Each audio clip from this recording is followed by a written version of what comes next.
Well बच्चों, अगर आप नीट 24 की तैयारी कर रहे हो तो क्या आपको सीयूईटी का एग्जाम देना चाहिए या नहीं देना चाहिए? ये सीयूईटी एग्जाम क्या होता है, इसका एग्जाम पैटर्न क्या है, कौन कौन से सब्जेक्ट होते हैं और कौन कौन सा कोर्स हमें मिलता है इस एग्जामिनेशन को क्वालिफाई करने के बाद, इसका फीस कितना होगा, इसकी वेबसाइट क्या है, पूरी जानकारी, एग्जामिनेशन कब होगा, आपको सब मैं बताने वाला हूं एकदम from zero to your higher level, जो कुछ आप लोगों को सीयूईटी के लिए रिक्वायर्ड है। सबसे पहली बात, सर क्या मैं नीट की तैयारी कर रहा हूं, क्या मुझे सीयूईटी देना चाहिए या नहीं देना चाहिए, इसके ऊपर पहले हम बात करेंगे जी। सबसे पहले अगर हम बात करते हैं बच्चों, सीयूईटी का फुल फॉर्म होता है कॉमन यूनिवर्सिटी एंट्रेंस टेस्ट। मैं आपको एकदम देसी भाषा में समझाने की कोशिश करता हूं।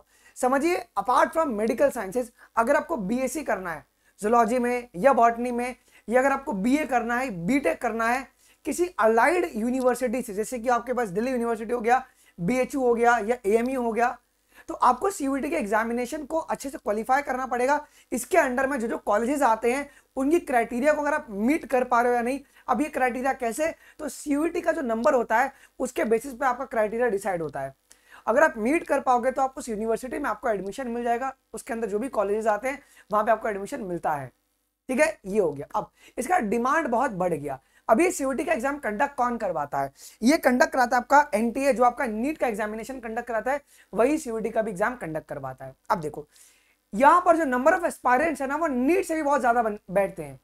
अब 2022 में अगर तुम देखोगे तो 9.6 लाख बच्चे बैठे थे, और 2023 में आंकड़ा बढ़ के हो गया बच्चों 19.2 लाख स्टूडेंट्स। और ये माना जा रहा है, एक्सपर्ट्स ये कह रहे हैं कि 2024 में आंकड़ा जो है वो 27 लाख क्रॉस कर जाएगा। अब ऐसा क्यों हो रहा है? बिकॉज यहां पर है ना, श्योरिटी होता है कि आपको कॉलेजेस मिल ही जाएंगे। अगर आपके नंबर, अगर आप क्वालिफाई कर गए हो ना, सो 101% गारंटी है कि आपको उस यूनिवर्सिटी में डिजायर्ड कॉलेज मिलना ही मिलना है, भले 20 लाख बच्चे हो या तुम्हारे 21 लाख बच्चे हो, जिससे कि यूनिवर्सिटीज की भी कोटा को फुलफिल किया जाएगी। आइए, अब आगे चीजों को समझाने से पहले मैं आपको बता दूं कि कल ही इसका इंफॉर्मेशन बुलेटिन जो है एनटीए की ऑफिशियल वेबसाइट पे निकला है। उसमें क्या क्या बोला गया है एक बार सुन लो जी।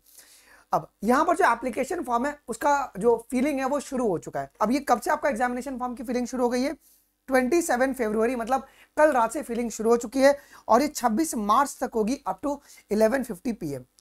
ठीक है। अच्छा, इसके बाद जो पेमेंट आप लोग 26 मार्च को 11:50 तक कर सकते हो, कोई दिक्कत की बात नहीं है। अच्छा, अब करेक्शन जो होगा, करेक्शन विंडो वो आपका कब खुलेगा जी?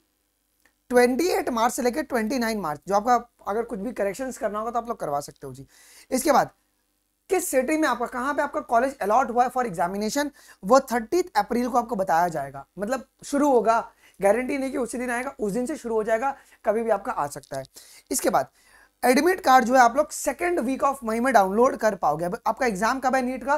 फर्स्ट वीक ऑफ मई में, 5 मई को आपका एग्जामिनेशन। अब देखो यहाँ पे डेट ऑफ एग्जामिनेशन को ना इन्होंने यहाँ पे बताया कि कंफर्म नहीं, अभी इसका एक्चुअल डेट क्या होगा।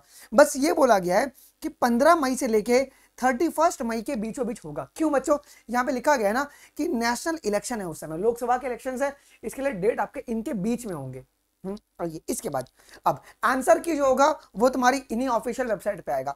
अब ये ध्यान रखना, यहां पर भी न्यू वेबसाइट है बच्चों, वो आपके पास है exams.nta.ac.in CUET-UG। मैं डिस्क्रिप्शन बॉक्स में डाल दूंगा इसका लिंक, आप जा सकते हो।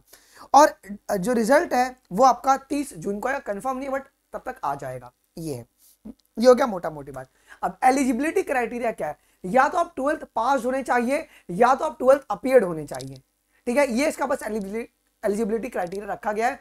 और यहाँ पे कोई परसेंटेज का कोई बैरियर नहीं है, कोई एज लिमिट का कोई बैरियर नहीं है। लेकिन हाँ, अगर आपने सीयूईटी क्वालिफाई कर लिया, अगर उस यूनिवर्सिटी ने अगर डिमांड करी है कि अगर आपके 12 में 50% है या 60% है तभी आपका एडमिशन होगा, तो वो यूनिवर्सिटी के ऊपर वेरी करता है। ठीक है, इतना आपको एक बहुत इंपॉर्टेंट पॉइंट ध्यान रखना है। अब हम बात करेंगे मोड ऑफ टेस्ट के बारे में। आज से पहले पिछले साल तक कंप्यूटर बेस्ड टेस्ट हो रहा था, जिससे कि बहुत सारे बच्चे जो झगड़ा कर रहे थे कि अरे सर मेरा सर्वर इशू आ गया था, मैं पेपर नहीं दे पाया था, मेरा पैसा बर्बाद हो गया। तो इस बार सीयूईटी ने क्या किया ना कि हाइब्रिड मोड पे एग्जामिनेशन कंडक्ट कराएगा। आपका सीबीटी और आपका पेन एंड पेपर मोड में भी कंडक्ट कराएगा। अब ये आपका बच्चों एमसीक्यूज फॉर्मेट में ही आपका एग्जामिनेशन होगा। अलग अलग 13 लैंग्वेजेस में आप इसको पेपर दे सकते हो एज योर नीड। अब यहां पर एक दिन पेपर नहीं होगा, यहां पे 3 दिन पेपर होगा। हाँ, 3 दिन अलग अलग दिन आपको जाके पेपर देना पड़ेगा। अब यहां पे कुल टोटल 3 टेस्ट होते हैं बच्चों। पहला आपका होता है लैंग्वेज सब्जेक्ट का टेस्ट। ठीक है, अब इसका मतलब क्या होता है? फॉर एग्जाम्पल, अगर मेरे को अगर समझो बीएससी में एडमिशन लेना है तो कहते हैं कि 12th का मार्कशीट दिखाओ, और 12th के मार्कशीट में पूछते हैं कि तुमने कौन सा लैंग्वेज पढ़ा है, हिंदी इंग्लिश, जैसे कि मैं महाराष्ट्र से तो मराठी पढ़ा है, हाँ सर पढ़ा है। फिर उसके बाद तुम्हारा मेन लैंग्वेज था फिजिक्स केमिस्ट्री और बायोलॉजी, आता है क्या। सेम ऐसे सीयूईटी में भी तुम्हारे पास 3 एग्जाम 3 अलग अलग दिन पर होंगे। पहला जो एग्जाम होगा वो लैंग्वेज टेस्ट होगा। अब इसमें सेक्शन 1 है और सेक्शन 2A है। इसका मतलब क्या, अगर किसी ने अगर लैंग्वेज के फॉर्म में अगर हिंदी या इंग्लिश पढ़ा होगा तो वो हिंदी इंग्लिश का एग्जाम दे दे, या अगर किसी ने फ्रेंच या संस्कृत पढ़ा होगा तो वो एग्जाम दे सकता है। मतलब लैंग्वेज का एग्जाम कंपलसरी आपको देना ही देना है। बहुत सारी यूनिवर्सिटीज जो है ना वो क्या मांगते हैं कि इंग्लिश उसका भाई मेन होना चाहिए। अब एएमयू में अगर आपको लेना तो उर्दू आपका होना चाहिए, मतलब ऐसा क्राइटेरिया है। तो आप लोग यहाँ पे लैंग्वेज टेस्ट आपको कंपलसरी देना ही देना है, जो कि अलग अलग आपका होता है। इसके बाद आपका आता है बेटा डोमेन सब्जेक्ट। अब डोमेन सब्जेक्ट तुम्हारे पास क्या होता है, यहाँ पे लिखा गया है कि आज पर दी क्लास 12 सिलेबस ओनली। अब मैं चाहता हूं कि मेरे को बीएससी जूलॉजी करना है, ठीक है, तो मैं डोमेन सब्जेक्ट में क्या करूंगा ना, मैं फिजिक्स और केमिस्ट्री से मतलब ही नहीं है, तो मैं डोमेन सब्जेक्ट में बायोलॉजी ले लूंगा। ये मैं सिलेक्ट कर लूंगा, मैं बायोलॉजी ले लूंगा, ठीक है। और ये बायोलॉजी तुम्हारा क्लास 12 की जो न्यू एनसीईआरटी है ना उसके बेसिस पर होगी, ठीक है। तो ये आपका अगले दिन जाके एग्जाम देना है, सेम डे नहीं होगा, ओके। अब इसके बाद क्या होगा, जो अगला एग्जाम होगा वो तीसरा एग्जाम, उसमें आपका जनरल टेस्ट होगा। यहाँ पे जो जीके हो गया, करंट अफेयर हो गया, किसकी सरकार बनी, देश में क्या चल रहा है, कौन सी नई प्रोजेक्ट शुरू हुई, तो इसके लिए आपको करंट अफेयर्स पढ़ने पड़ेंगे, ठीक है। तो ये लास्ट में भी ना आपको पीडीएफ मिल जाएंगे, लास्ट के 2 हफ्ते का या 1 मंथ पहले का करंट अफेयर अगर आप पढ़ लेते हो तो काम हो जाएगा। तो क्या सेम डे एग्जाम होगा? नहीं सर, आपका 3 अलग अलग दिन एग्जाम होगा। ये आपको आपके एडमिट कार्ड पे लिखा होगा कि कौन कौन से डे पर आपकी एग्जाम होगी।